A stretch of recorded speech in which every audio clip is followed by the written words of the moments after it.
சோடி என்று வந்தவளே நூல் புடவையில் ஒளிஞ்சுக்கிட்டு நினைச்ச தாளம் போடணுமே.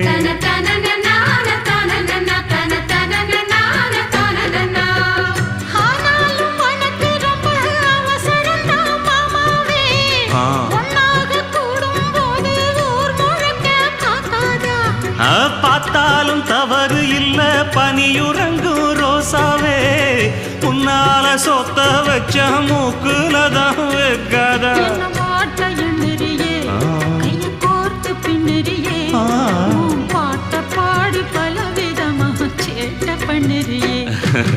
செங்குருவி செங்குருவி காலமட செங்குருவி, சேல கட்டி மாமனுக்கு மாலையிட்ட செங்குருவி.